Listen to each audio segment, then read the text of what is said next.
Aujourd'hui, nous avons le privilège de recevoir avec nous Monsieur Abdelaziz, étudiant tchadien bénéficiaire de la bourse du gouvernement russe et représentant du bureau exécutif des étudiants étrangers à l'université de Timiryazev, ici à Moscou, en Russie. Et je suis Philippe Aketepe, de pseudonyme Philippe Kenom, et sur cette chaîne, nous vous partageons les opportunités de bourse d'études, mais surtout les parcours humains réels des jeunes africains à l'étranger.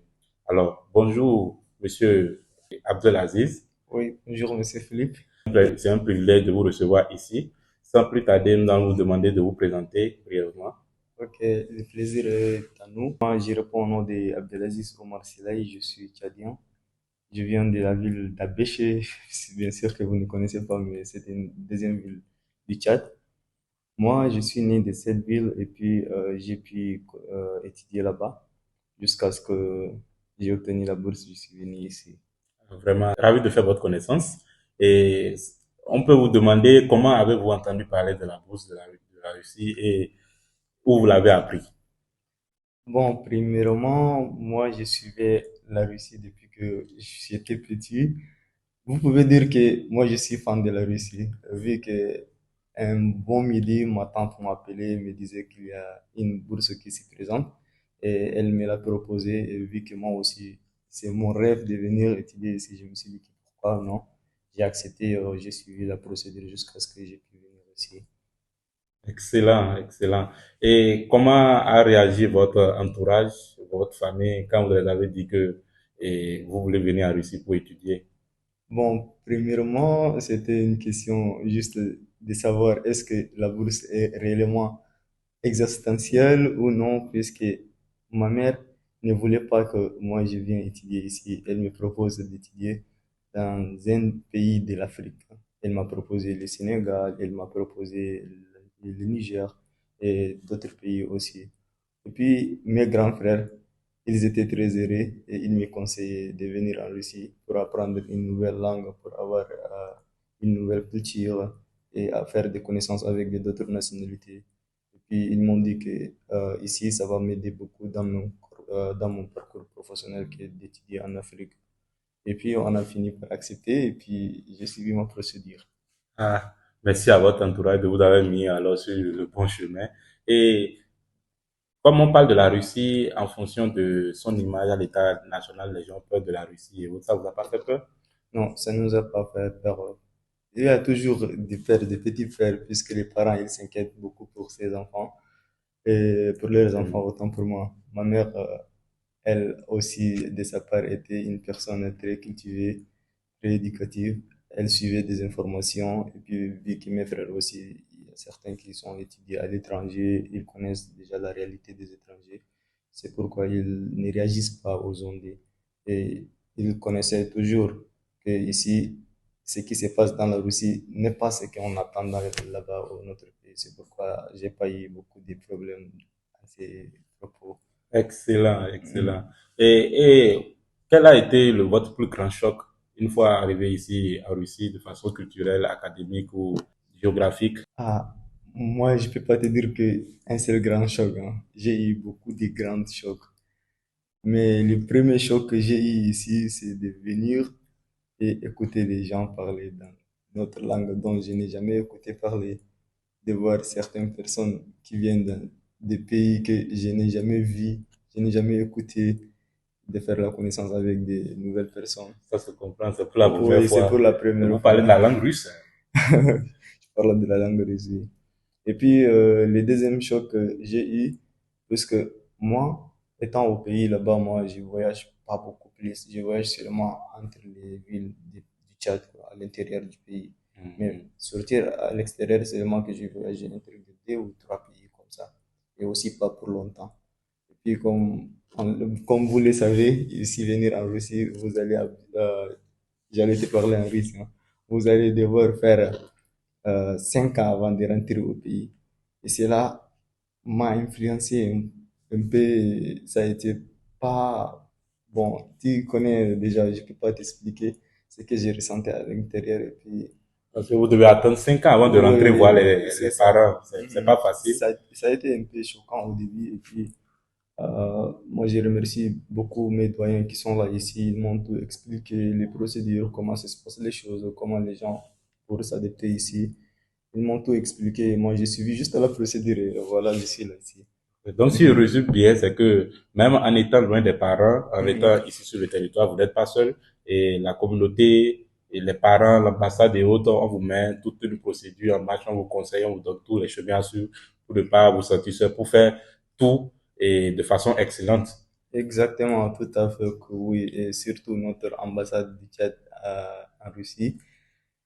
Je ne savais pas comment les remercier. Ils travaillent des jours comme des nuits, et surtout les doyens. On a aussi une communauté tchadienne qui est là ici, aussi travaille beaucoup et aide les étrangers. On est là toujours, on ressent comme on est en famille. C'est vrai que là où tu parles, tu auras la manque de ta famille, mais pas la majeure du manque. On a le manque, mais c'est petit, quoi, pas comme les autres.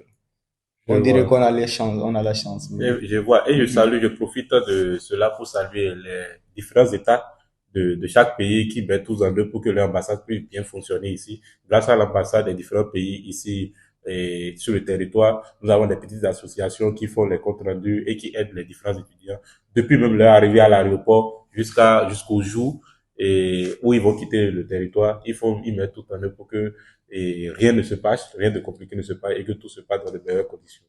Alors, y a-t-il un moment ici, depuis votre arrivée en Russie, que vous avez eu le déclic de démissionner ou bien d'abandonner, de repartir au pays?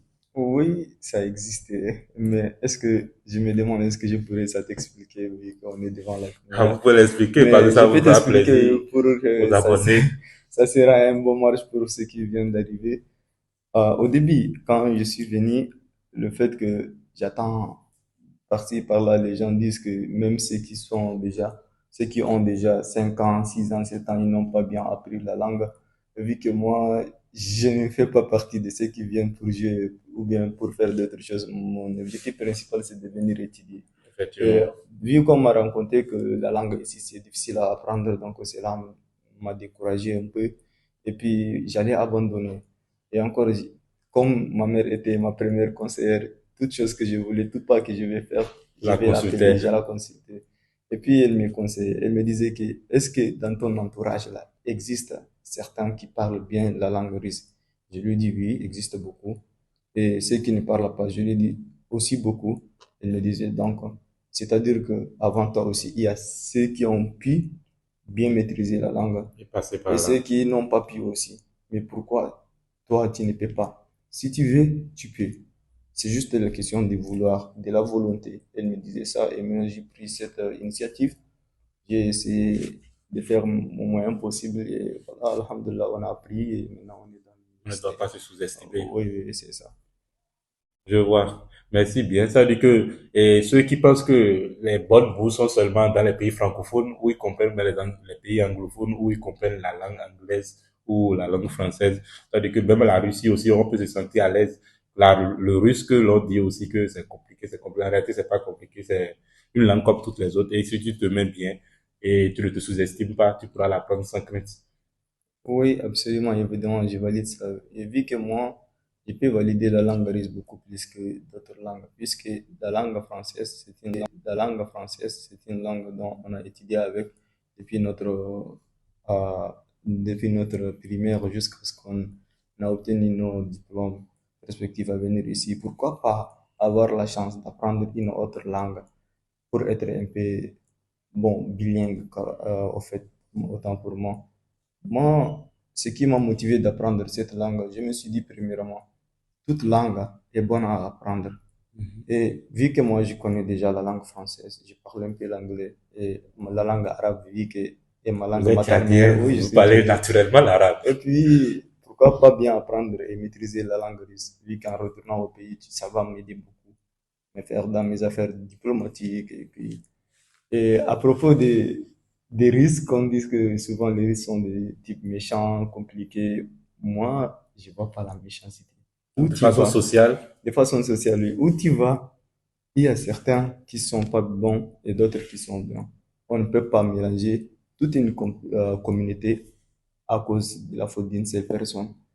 Même les doigts, la Dieu ne nous est pas créés égaux. Il y a ceux qui sont courts, ceux qui sont longs. Pourquoi on doit Effectivement. qualifier une toute communauté Effectivement. oui, à propos d'une faute d'une seule personne? Je vois que les Russes sont des gens sociaux et surtout, ils se comportent avec nous, les Africains, d'une bonne manière. Je te jure, toi-même, tu es là, tu connais ça. Vu que Effectivement. toi, tu es africain, ils vont te prendre avec deux mains, te valoriser beaucoup plus que leur propre fils. Pourquoi je vois pas le mal ici pour dire que les Russes sont des gens méchants, quoi. Effectivement. Oui, c'est ça. Ça m'amène à poser la question que tout le monde demande souvent quand on est en Occident. Donc, ça veut dire que, selon vous, est-ce que le racisme, il y en a ici en Russie? Et à quel taux vous pouvez l'estimer s'il y en a vraiment? Oui, je peux pas te dire qu'il y en a pas le racisme carrément, ça, je t'ai menti. Comme je viens de souligner, là où tu parles, tu trouves que des mauvaises choses et des bonnes choses. Ici, dans la Russie est un grand pays. Le racisme va absolument exister. Ça existe, c'est une question existentielle. Mais si je peux te dire en taux de pourcentage, c'est minimum des gens qui sont des racistes, peut-être 2%, 3%. Oui, on peut dire ça. Puisque à ceux qui ont la mentalité, qui n'ont pas voyagé depuis leur enfance jusqu'à ce qu'ils ne connaissent pas la cohabitation pacifique, et ils pensent que nous, on est venus Ils pour pensent leur voler, et ils entendent ce que les gens disent oui, seulement à c'est la ça. télé, à la C'est télévision. ça, c'est ça. Ils ont peut-être Donc, raison de le ça existe, croire. le racisme, ça existe, mais pas une question majoritaire, c'est les minorités des gens qui sont racistes. Hmm. Mais globalement, on peut dire que les Russes sont des bonnes personnes. La Russie est, bon, à propos du racisme, je vois que la Russie est bonne et meilleure beaucoup plus que d'autres pays francophones. Oui, c'est ça. Ok, je vois. Et ça veut dire que sentez-vous à l'aise si vous venez sur le territoire et une minorité seulement, vous devez vous comporter très bien. Et quelle habitude vous pouvez donner à nos chers abonnés, c'est-à-dire en venant ici pour ne pas eh, être contraint de subir peut-être le racisme ou bien de subir des conflits entre les Russes et les Africains ou les étrangers. Quelle habitude ou bien quelques conseils à leur donner à cet endroit-là? Oui que moi, je vais te dire qu'une personne qui a déjà procédé la procédure pour venir à l'étranger, cette personne est déjà âgée, dépassant les 18 ou les 17 ans. Donc, c'est une personne qui est majeure. La seule chose que je pourrais leur dire, c'est d'être soi-même. Faut pas essayer d'être une autre personne en quittant son territoire. Vu que toi, tu quittes ton territoire, tu représentes déjà une nation totale. Faut pas changer de comportement, faut pas changer d'habitude, faut être toi-même et surtout faut te respecter pour que les autres aussi puissent te respecter. Mais si toi, tu te respectes pas, tu viens trouver d'autres choses qui sont nouvelles pour toi. Par exemple, je peux pas ici citer d'ici aller dans des points dans les boîtes ou bien dans les boîtes de nuit ou bien dans les bars. Ici, là, c'est un pays des opportunités. Si toi, tu es venu pour tes objectifs, avec l'aide de Dieu, tu vas avoir tes objectifs. En effet. Si tu es venu pour s'amuser, tu vas trouver des gens qui s'amusent beaucoup plus que toi et tu En vas effet. t'enterrer. Toute chose que tu es venu pour faire, Tu veux trouver. tu vas C'est-à-dire quoi? trouver Tout ici. le monde, un pays carrefour, quoi. C'est tout à Donc, fait c'est bien, oui, c'est un pays effectivement. carrefour, oui, c'est ça. Alors, sachez ce que vous voulez vraiment avant de venir ici sur le territoire, parce que si vous allez aussi dans le pays, truc inverse, et vous accomplissez aussi le truc inverse, comme le dit, vous serez déporté, on va vous renvoyer, parce que ici, on ne garde pas, on regarde seulement les meilleurs. Et Si vous sans allez, oublier qu'ici, mhm, les règles sont très strictes. Le fait effectivement. de déporter quelqu'un, c'est quelque chose comme de l'eau à boire. Déporté, c'est un nouveau mot pour eux, vous pouvez les expliquer de façon Bon, quand claire. tu viens ici dans le territoire russe et que tu ne respectes pas les lois ou les règles, donc on va te faire repartir au pays, on va te rapatrier. Oui, c'est un peu comme ça le fait de dire déporter là. Ici, ils sont stricts dans les règles. Mais si toi, tu respectes la loi ici, la loi de la Russie, de la Fédération de la Russie, et que toi, tu es dans tes règles, tu fais tes documents normaux, tu ne te mêles pas dans les affaires des autres, donc tu vas rester bel et bien, tu vas vivre dans de bonnes conditions, dans la cohabitation pacifique, tu vas apprendre ce que tu es venu faire et tu vas tout trouver, Inch'Allah. Je pense que c'est à cause de ça que même beaucoup de pays ont peur de la Russie parce que c'est un pays qui se dit, je suis un pays à part, je n'ai pas besoin forcément de quelqu'un et ils instaurent les règlements. Et si tu n'es pas d'accord, on peut te faire ce qu'ils veulent. Ils te Oui, chassent pour aller oui, dans ton c'est ça pays. même. Et ne qualifiez pas les risques pour que vous disiez qu'ils ne sont pas des bonnes personnes. Effectivement. Venez ici et vivez l'expérience Je et fais vous l'expérience. verrez, vous trouvez toutes choses à l'inverse. Ok, donc c'est pourquoi même quand les gens disent que ils donnent même des informations que Mhm. nous-mêmes qui sommes sur le territoire, on n'a même pas. Et je me demande si on est même dans le même pays. Ça, c'est vrai, oui. Alors, en tout cas, et chacun saura maintenant quoi prendre en compte comme information. C'est pourquoi nous sommes là pour leur donner des informations en temps réel et vraiment très strictes. Alors, et aujourd'hui, quel conseil aimerais-tu donner à quelqu'un qui veut venir en Russie, hormis ce que tu as donné, le top 3 des conseils vraiment ultimes à donner Euh, à un étudiant étranger qui souhaite venir ici en Russie? un étudiant étranger qui souhaite venir étudier ici en Russie et surtout un Africain, moi, les conseils que je pourrais vous donner, mes chers cadets, c'est juste d'être juste et puis de venir ici et n'oubliez pas d'où vous venez. Euh, Juste, il faut être des personnes honnêtes et être des personnes régulières et vous allez avoir ce que vous voulez, Inch'Allah. Merci à vous. Et en votre qualité de président exécutif des étudiants étrangers, qu'est-ce que vous pouvez dire à propos des étudiants étrangers sur leur comportement ici sur le territoire? Comment vous les gérez au bien Ok, pour qu'ils se sentent dans leur maison ici sur le territoire? vu que moi, je suis le vice-président de cette association, moi, je peux te dire que ce n'est pas du tout facile de gérer une telle association qui Effectivement. comporte beaucoup plus de 600 quelques personnes étrangères. Mais ça va aller, on a appris et on apprend encore. Mais c'est du bien, c'est du bien, c'est du bien. Je peux te dire que c'est du bien parce que ici, chaque nationalité a ses propres habitudes, ses propres comportements. Et si toi, tu te trouves ici dans cette association, tu vas beaucoup apprendre. La première fois de venir ici, tu vas trouver les autres comme si ce sont des personnes bizarres, mais au fur et à mesure, toi, tu vas apprendre toutes les cultures des différents pays réunis ici dans l'association. Par exemple, je vais te donner un exemple. Si toi, tu rencontres des Sri Lankais, tu te comportes comme toi aussi, tu es un Sri Lankais. Si tu Forcément, trouves des Iraniens, tu te comportes comme toi aussi, tu es des forcément. Iraniens. Ainsi de suite avec tous les pays. Donc, au début, on a eu des difficultés. Et pour le moment, donc, moi, je vois aucune difficulté. On travaille ici avec harmonie. Même je ne peux pas rester même une seule journée sans venir visiter les cabinets ici, même si c'est sans rien faire. C'est juste une question d'habitude. Je suis habitué ici. Oui. Effectivement. Mhm. Et comment on appelle les étudiants étrangers ici? Comment l'aspect interculturel entre différents pays? Parce que quand on parle d'étrangers, il y a les gens de l'Iran, les gens Mhm. il y a plusieurs pays, hein, l'Algérie, comment on appelle, la Chine et autres. Bien vrai, on ne parle pas les mêmes langues, mais nous sommes obligés, grâce à cette association qui est l'Intersaviette, qui regroupe tous les étrangers, africains comme européens, étrangers qui entrent déjà dans le territoire russe. Donc, comment vous arrivez à gérer ces trucs-là? Il y a aussi le souci de langue qui est là. On ne parle pas les mêmes langues. Il y a d'autres pays qui parlent le français, Mhm. l'anglais, le chinois et l'arabe et autres. Comment vous arrivez à vraiment pour que les messages puissent passer et pour que le courant puisse, pour qu'on puisse vivre en harmonie? Ah, ok. Oui, c'est une bonne question, même si tu ne me l'as pas posée. J'allais même vous dire ces points-là.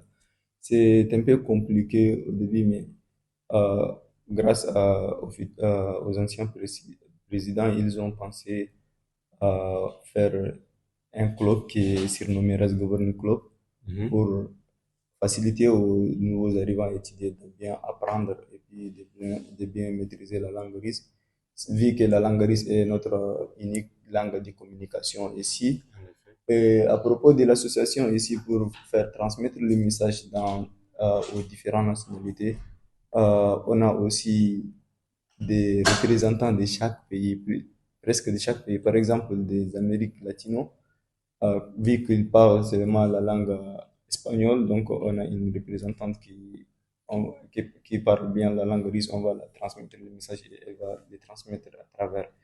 Et les Béninois aussi, ils ont leur En président, effet. oui. On a un autre groupe de tout, les représentants de toutes les les nationalités. Oui, nationalités. c'est pourquoi on ne trouve pas de difficultés ainsi. Ok, merci à vous pour cette interview vraiment très enrichissante que je pense que ou j'aimerais que les abonnés puissent vraiment prendre au sérieux tout ce qu'on vient de dire parce que c'est vraiment très réel ce qui se passe réellement sur le territoire russe. Ce n'est pas ce que nos influenceurs et autres disent sur les réseaux sociaux pour juste bonifier leur statut en voilant ce qui se passe réellement sur le territoire. Alors, un mot de fin pour clôturer cette magnifique séance. Vraiment, vu que vous avez tout dit pour dire un mot de fin et clôturer cette scène, je voulais juste dire aux jeunes qui veulent vraiment venir étudier dans le territoire russe, n'ayez pas peur, venez découvrir de nouvelles choses, venez ici étudier, apprenez la langue. Quand tu viens ici, tu ne vas pas seulement apprendre la langue russe, tu vas encore pour apprendre une autre langue, puisque la Russie, c'est un pays mère, comme les Russes disaient. Il y a beaucoup de nationalités, tu vas te faire des amis, tu vas apprendre de nouvelles cultures. De toutes les façons, tu ne vas jamais regretter quand tu viens ici. N'écoute pas les choses des médias. Tout le monde peut raconter ce qu'ils veulent, mais il faut venir vivre l'expérience, ressentir qu'est-ce que cela veut dire la Russie, qui est comme considéré comme un autre monde à part. Là. Venez le découvrir et je vous promets que vous ne regretterez jamais. Vraiment, merci beaucoup. Ah, j'oubliais une petite question Mhm. pour terminer. Et ceux qui viennent ici en Russie, ils disent qu'ils viennent pour l'opportunité, pour travailler seulement pour avoir l'argent. Quel conseil ou qu'est-ce que vous avez à leur dire? Si vraiment, bon, sans vous mentir, si la personne planifie de venir ici en Russie pour travailler et avoir de l'argent, ici ce n'est pas un pays d'obtention de l'argent. La Russie est considérée comme un pays comme un pays d'éducation. Si tu veux acquérir des connaissances, comme les Russes le disent, Dobro Pochalova, c'est-à-dire bienvenue. Mais si tu veux avoir de l'argent, tu vas venir toucher la souffrance, trouver des maladies, puisque ici ça fait tellement froid. Quand toi tu es venu pour l'éducation, l'État va te prendre en charge, te trouver des bons dortoirs, te faire des offres inoubliables. Même nos propres pays là, ne nous offrent pas ces genre de choses que la Russie fait pour acquérir des connaissances. Mais pour venir travailler, tu vas beaucoup bosser. Ici, le travail, tu sais, c'est 12 heures de temps, le minimum de travail. Il y a ceux qui travaillent 16 heures, il y a ceux qui travaillent 14 heures. Tu vas beaucoup souffrir, tu vas vieillir beaucoup plus que tes âges. C'est-à-dire, on prend ton temps, mais on te Oui, paye, mais ça ne suffit pas en ça ne réalité. va pas beaucoup te souffrir, quoi. Donc, Ah, si vous trouvez des opportunités ailleurs, allez-y. Mais dans le cas où vous n'avez pas des opportunités, peut-être la Russie est mieux que l'Afrique, mais pas mieux que d'autres pays de l'Europe. À propos de l'argent, l'Europe est mieux que la Russie, mais la Russie est mieux que l'Afrique. C'est ce que je effectivement. veux Et dire. c'est effectivement. Mhm. Donc, et, si je pense bien, on peut faire au moins quand même ce petit job pour au moins se souvenir, pour, en tant que job étudiant, des trucs, mais pas trouver une somme colossale pour dire que j'ai de l'argent et autres. Oui, oui, un étudiant peut trouver un job, mais pas tout le temps aussi. Un vrai étudiant qui est venu ici étudier en Russie, vu qu'ici, toutes les universités, ils dosent quoi. Par exemple, tu vas partir de 9 heures du matin et tu vas revenir à 18h30. Tu n'auras pas le temps pour encore réviser tes leçons et aller travailler. C'est pourquoi les étudiants ici en Russie travaillent que dans les week-ends. Ceux qui viennent vraiment pour étudier le travail que dans les week-ends, les samedis et les dimanches, parfois les vendredis Ah, c'est le et vrai job les étudiant. samedis, oui. Euh, J'aimerais adresser un message aux parents aussi. Quand vous envoyez vos enfants ici étudiants en Russie, ne pensez pas que quand ils viennent, déjà, ils peuvent trouver des jobs facilement comme ça et puis donc pour suivre leurs besoins et pour encore vous envoyer. Ici, en Russie, la première année, la personne va apprendre, va se concentrer sur l'année de la langue, l'année préparatoire. L'intégration. L'intégration, il va s'intégrer, s'adapter. Et même pour lui, trouver un job, là, c'est difficile puisque tout le monde ici parle seulement qu'en une seule langue. Et vu que la personne ne connaît pas la langue, c'est difficile pour lui de s'adapter et de En travailler. effet. Là où elle parle, là, on va la renvoyer et puis elle va revenir rester à la maison. ne trouve pas le travail, ne trouve pas la langue. Une fois l'année préparatoire est finie, on va renvoyer la personne à aller à la maison. Vu que toi, il n'a pas validé l'année tu n'as pas validé avec la l'année. compréhension de la langue. Donc, au minimum, quand vous enverrez vos enfants étudier, essayez de les financer au minimum dans leurs première année de langue et première année de licence, afin qu'ils s'adaptent et puis ils peuvent travailler. Ok, merci à vous pour cet échange vraiment très honoré. Je vous remercie et portez-vous bien. À vous également, merci beaucoup. C'est un plaisir de partager. J'espère que vous avez pris en connaissance cette vidéo. Dites ce que vous en pensez en commentaire. Abonnez-vous pour ne rien manquer de nos prochains épisodes.